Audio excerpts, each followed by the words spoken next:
Bapa di sorga, segala pujian dan hormat serta syukur kami persembahkan kepadamu ya Tuhan. Kami sangat berterima kasih atas pemeliharaan Allah sepanjang hari-hari yang sudah kami lalui. Oleh Roh Kudus telah menuntun kami masuk ke bait Allah. Kami sudah memuji Engkau Tuhan. Kami sudah mengagungkan dan bersorak-sorai bagi nama-Mu. Saatnya kami berdiam di kaki-Mu. Ajar kami untuk dengar-dengaran akan suara-Mu. Urapilah hamba-Mu ini secara khusus ya Tuhan, agar dapat berbicara seturut kehendak-Mu saja. Janganlah kiranya Engkau mengizinkan hamba-Mu berbicara, berkata-kata kalau itu tidak Engkau kehendaki. Tapi biar setiap perkataan ini adalah kata-kata yang Engkau kehendaki untuk diperdengarkan di tengah-tengah umat-Mu. Berfirmanlah ia Bapa, kami telah siap mendengarkan Engkau. Dalam nama Tuhan Yesus kami sambut firman-Mu. Haleluya. Amin. Amin. Silakan duduk Bapak Ibu yang terkasih. Haleluya. Salam sejahtera bagi kita sekalian, Bapak Ibu jemaat yang terkasih. Hari ini kita berada di minggu yang terakhir. Minggu keempat. Bersama-sama dengan segala kerendahan hati kita mengkaji dan merenung ulang firman sepanjang bulan ini. Bagaimana setiap kita belajar rendah hati untuk memiliki hati dan pikiran yang terdapat di dalam Kristus Yesus. Saya akan menyampaikan firman Tuhan hari ini dengan judul penghakiman dan pengampunan Allah. Penghakiman dan pengampunan Allah. Saudaraku sekalian, penghakiman dan pengampunan adalah dua sisi atau dua aspek yang sangat penting untuk menekankan karakter Allah. Sekali lagi, penghakiman dan pengampunan dua hal penting yang harus saudara dan saya pahami sungguh-sungguh, yang berbicara mengenai isi hati Allah, kehendak Allah di dalam kehidupan kita. Seringkali kedua hal ini dianggap bertentangan antara penghakiman dan pengampunan. Namun sebenarnya Bapak Ibu Saudara-saudara, kedua hal ini saling melengkapi untuk menunjukkan karakter Allah, untuk menunjukkan isi hati kerinduan Allah bagi umatnya. Nah saudara-saudara, kenapa ini menjadi sangat penting? Maka perlu kita pahami dua hal ini terlebih dahulu. Yang pertama adalah bahwa penghakiman Allah adalah hal untuk menyatakan atau menunjukkan bahwa Dia adalah Allah yang adil. Sekali lagi, penghakiman Allah adalah penyataan dari keadilan Allah. Bapak Ibu yang terkasih, Allah adalah hakim yang adil. yang tidak memandang bulu. Dia menghakimi kita berdasarkan apa yang kita lakukan, bukan berdasarkan siapa kita. Sekali lagi, berdasarkan perbuatan hidup kita, bukan didasarkan pada siapa saya dan siapa saudara.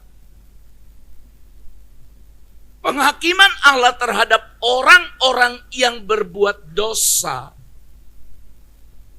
perlu kita pahami bukan atau tidak sedang menunjukkan bahwa Allah membenci orang berdosa itu. Tetapi hendak menunjukkan bahwa Dia adalah Allah yang adil. Artinya Dia tidak mau membiarkan umatnya hidup di dalam dosa. Atau menutup mata terhadap tindakan berdosa yang diperbuat oleh manusia. Tetapi ketika Dia lakukan penghakiman, itu sedang menunjukkan bahwa Dia adil, artinya tindakan bersalah, tindakan berdosa harus dihukum. Dan perlu kita ingat bahwa tindakan kita memiliki konsekuensi.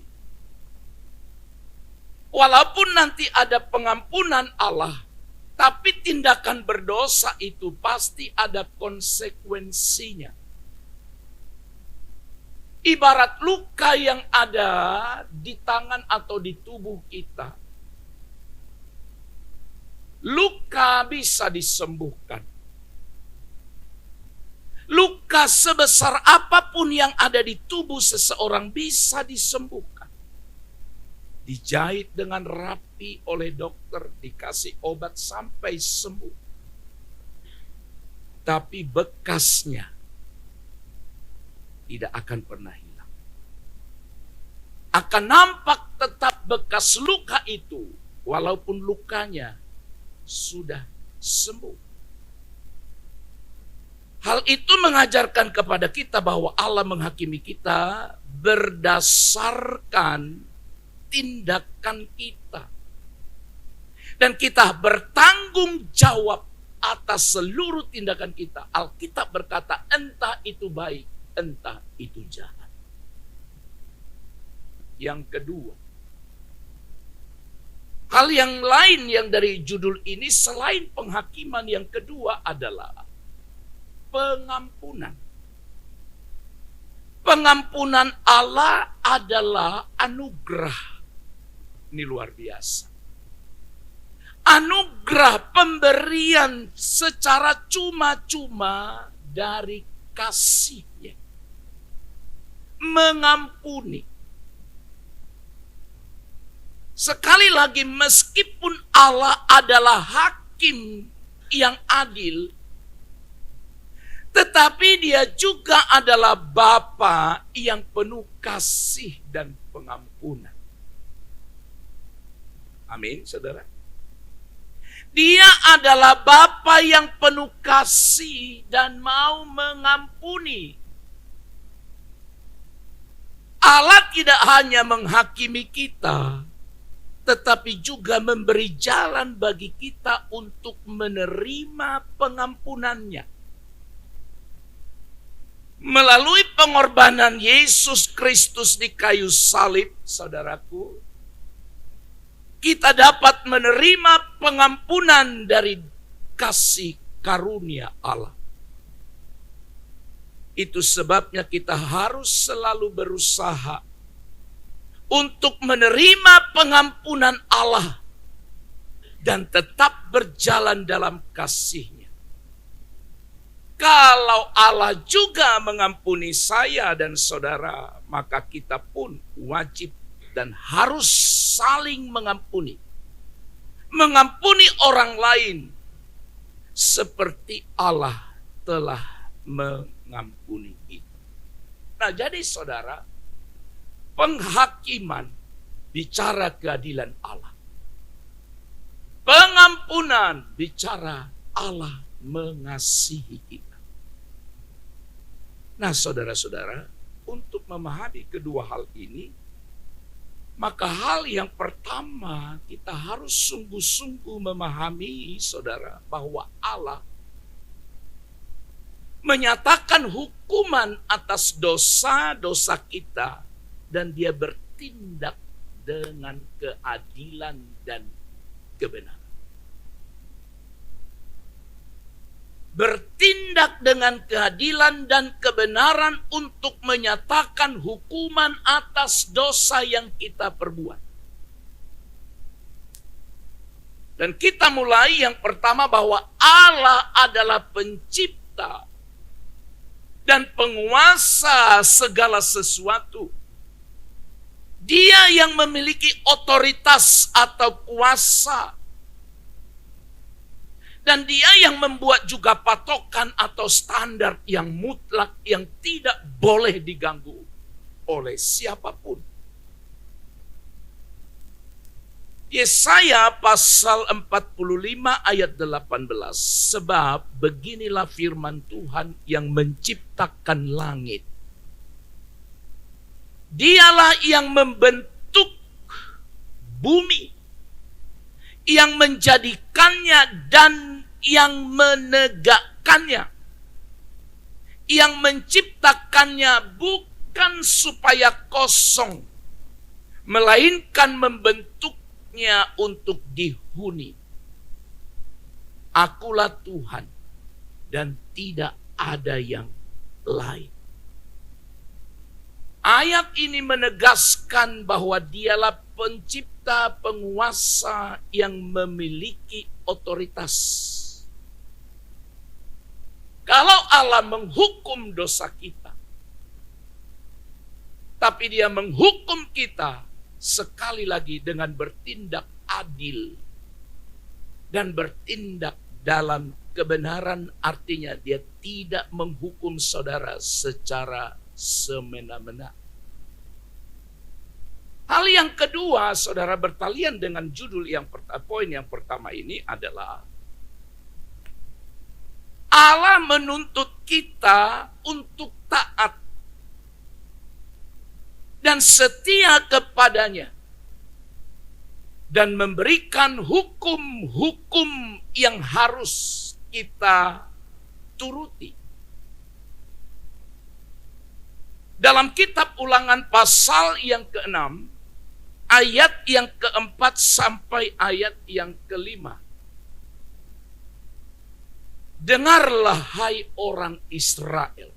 Nah, saudara, Tuhanlah Allah kita. Tuhan itu Esa. Kasihilah Tuhan Allahmu dengan segenap hatimu, dengan segenap jiwamu, dan segenap kekuatanmu. Allah menuntut kita supaya taat dan setia kepada Dia. Dan ketika kita melanggar ini, berubah setia atau tidak taat kepada Allah yang telah memberikan hukum-hukumnya kepada kita, maka tindakan kita adalah tindakan berontak melawan Allah. Dan kita akan dihukum. Maka dari itu, saudara, kita dituntut untuk taat dan setia. Allah juga mengetahui segala sesuatu yang kita lakukan. Nah, ini mengingatkan kita supaya kita hati-hati. Memang tidak ada orang atau kita boleh bersembunyi dari pandangan seseorang atau orang banyak tentang dosa yang kita perbuat. Artinya kita luput dari pandangan manusia. Tetapi Allah mengetahui segala yang kita lakukan, baik yang tersembunyi ataupun yang nyata. Dan tidak ada yang luput dari penglihatannya. Ibrani pasal 4 ayat 13. Tidak ada suatu makhluk pun yang tersembunyi di hadapannya. Sebab segala sesuatu telanjang dan terbuka di depan mata Dia yang kepadanya kita harus dengar baik, memberikan pertanggungan jawab atau pertanggungjawaban. Kebenaran ini mengingatkan kita untuk kita tidak hidup sesuka hati kita. Boleh saja tidak ada orang yang mengetahui tindakan bersalah, tindakan berdosa yang kita lakukan.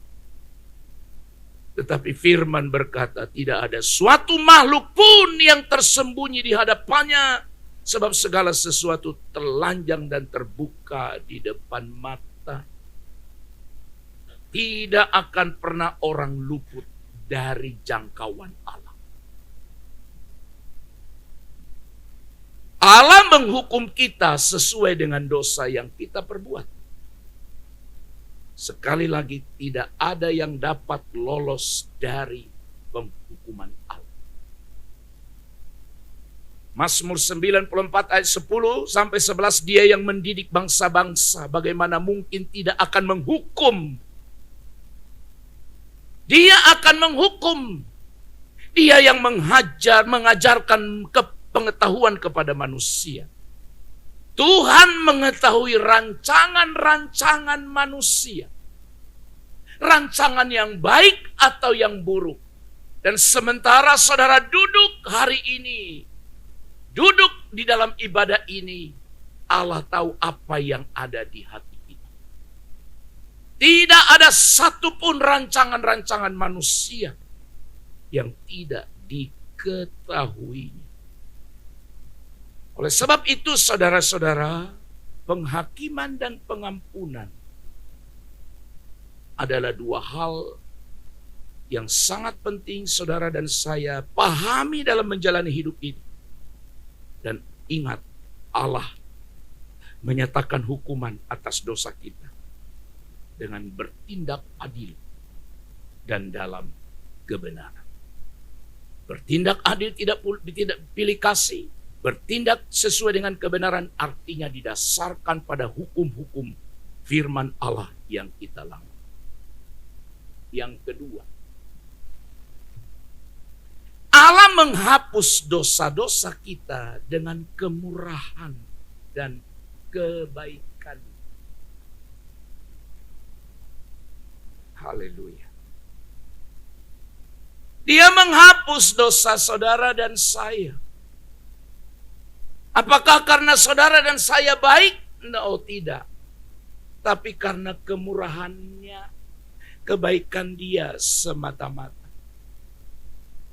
Allah adalah Allah yang penuh belas kasihan. Penuh dengan pengampunan. Dan ingat, Allah sebenarnya tidak senang menghukum kita. Tapi Dia lebih senang memberikan kita pengampunan.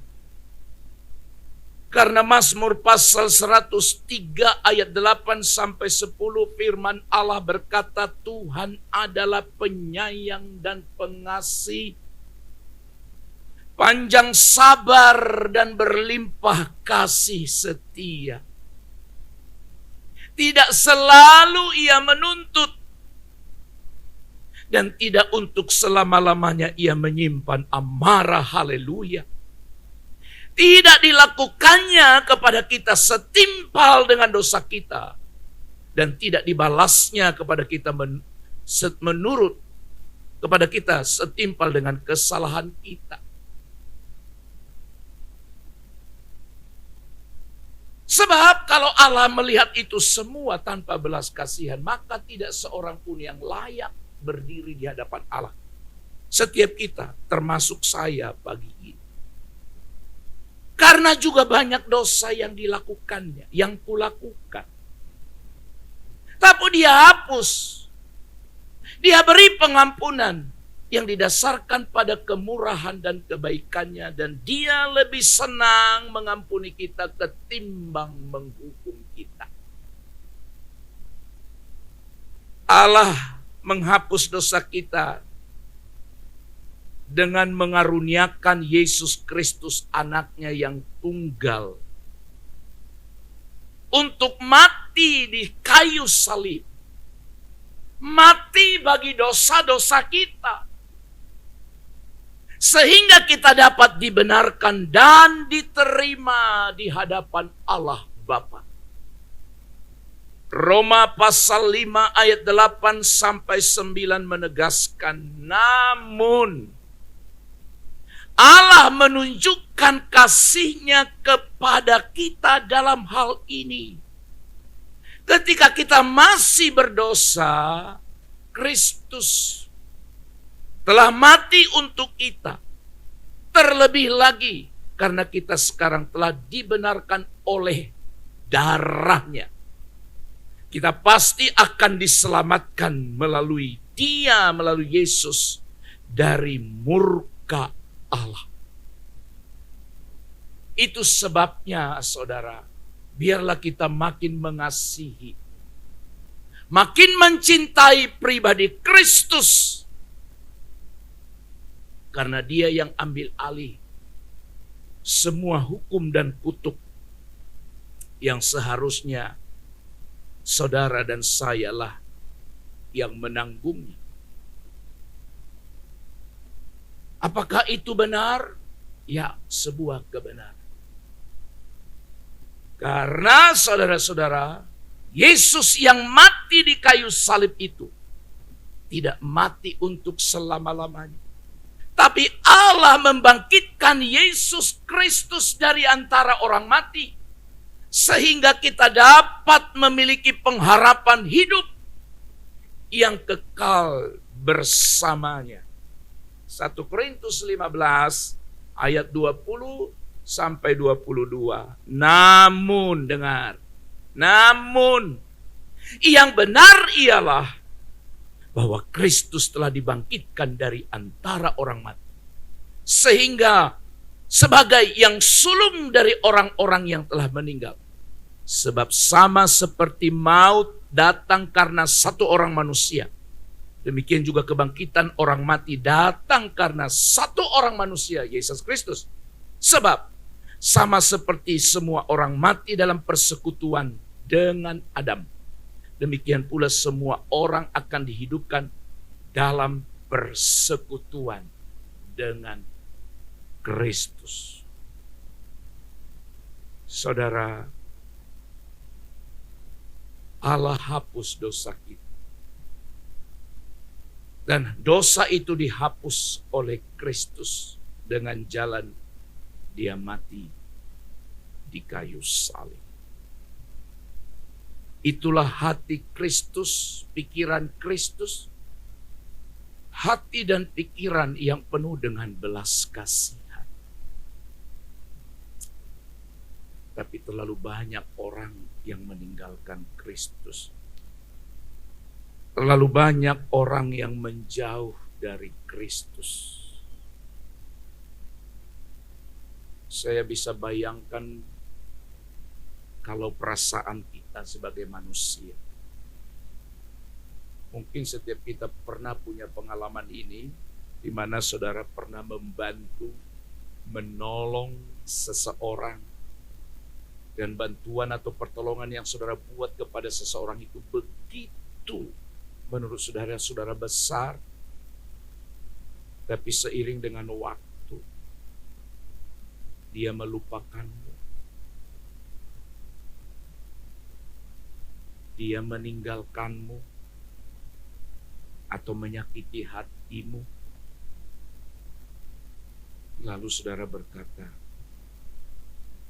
tidak menghargai perbuatan baik yang kuperbuat. Itu bisa saja terjadi. Semua orang bisa punya pengalaman. Dan kita belum mati untuk dia. Belum mati untuk orang yang kita tolong itu. Yang kita tolong mungkin hanya lewat uang.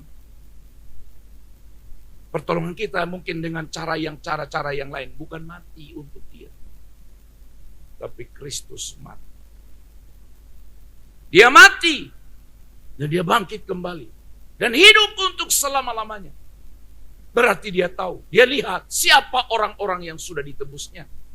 Siapa orang-orang yang sudah harusnya dimurkai oleh Allah, tapi Yesus ambil alih. Tapi orang itu justru mengkhianati dirinya.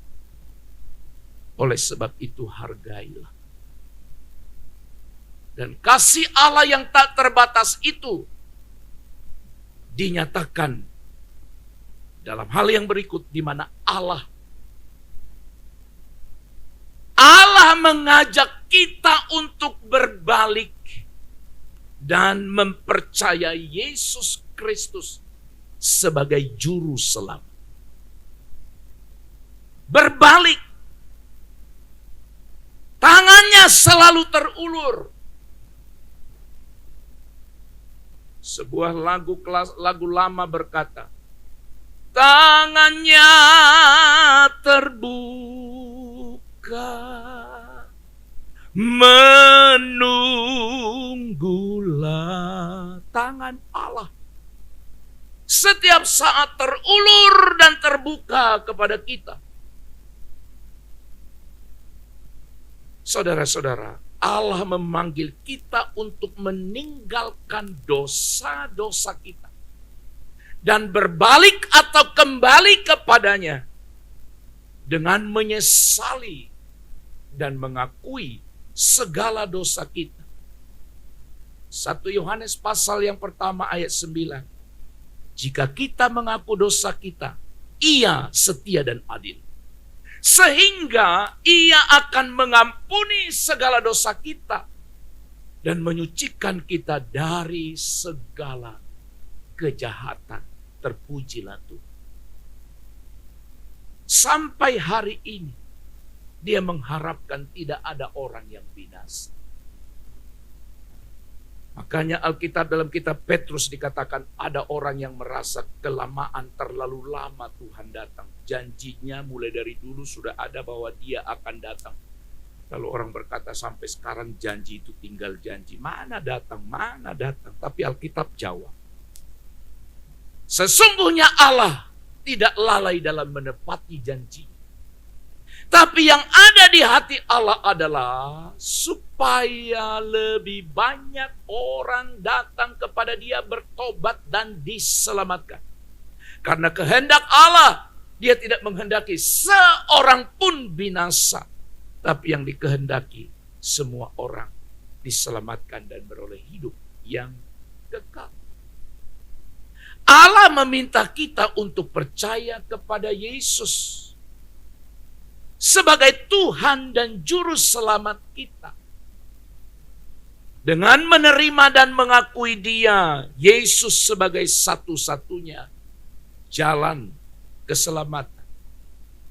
Kisah Rasul pasal 16 ayat yang ke-31, firman Tuhan berkata demikian. Jawab mereka, percayalah kepada Tuhan Yesus, dan engkau akan selamat, engkau dan seisi rumah. Percayalah kepada Tuhan Yesus. Ini ajakan untuk percaya kepada Yesus. Mengakui Dia sebagai jalan keselamatan. Juga Allah mengajak kita untuk mengikuti Yesus Kristus sebagai murid dan sebagai saksi, dan juga mengasihi Dia, melayani Dia dengan segenap hati. Matius pasal 16, 24 sampai 25. Lalu Yesus berkata kepada murid-muridnya, jika seseorang yang mau menjadi pengikutku, ia harus menyangkal dirinya, memikul salibnya, dan mengikut aku. Sebab siapa yang mau menyelamatkan nyawanya, ia akan kehilangan nyawanya. Siapa yang kehilangan nyawanya karena aku, karena Yesus, ia akan memperolehnya. Masa-masa sekarang ini ada banyak orang meninggalkan Kristus, menyangkalinya, murtad, hanya karena sesuatu.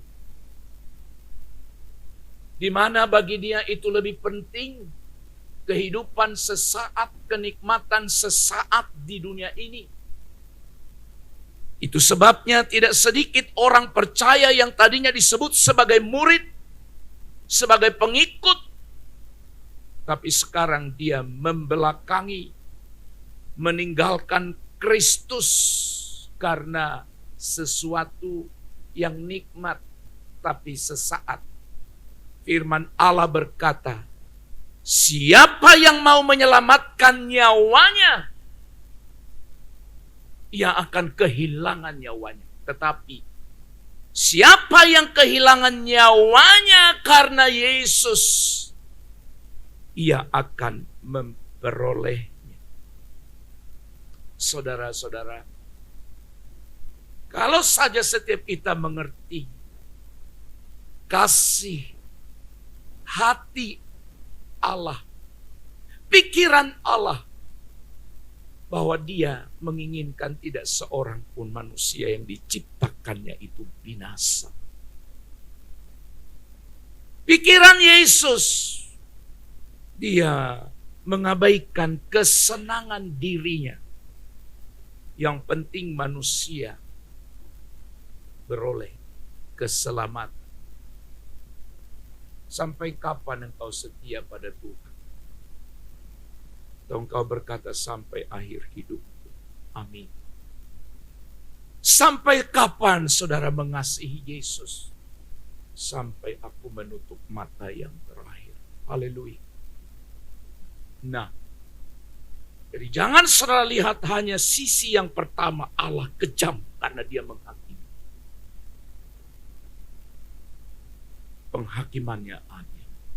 Dia menunjukkan keadilan. Tidak mau kompromi dengan dosa. Karena Allah adalah Allah yang suci, Allah yang kudus.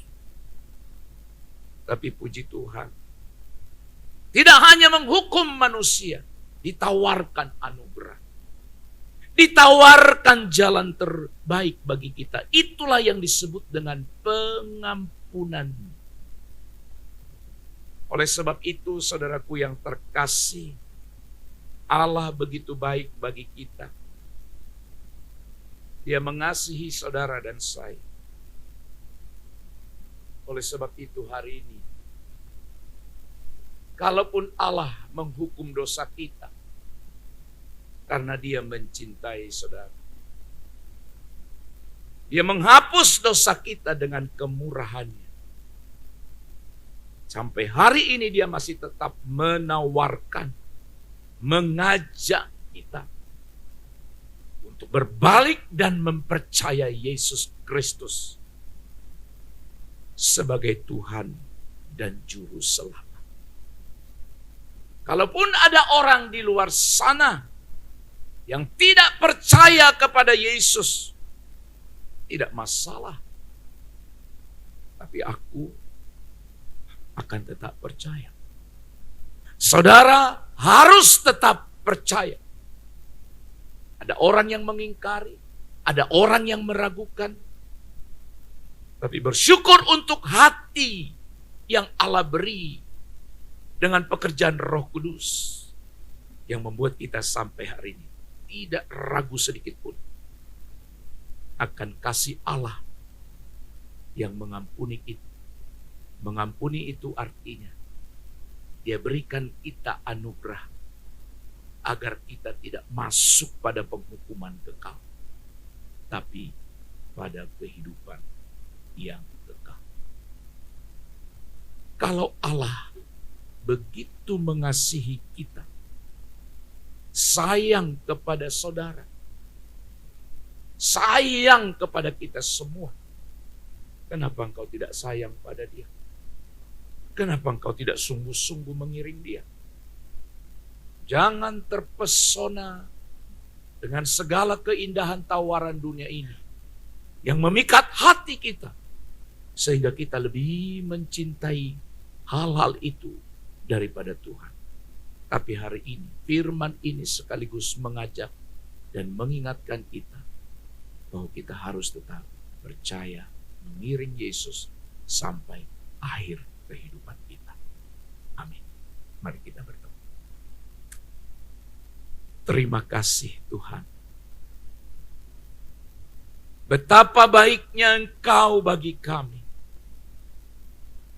Sekarang kami memahami isi hati Allah yang luar biasa.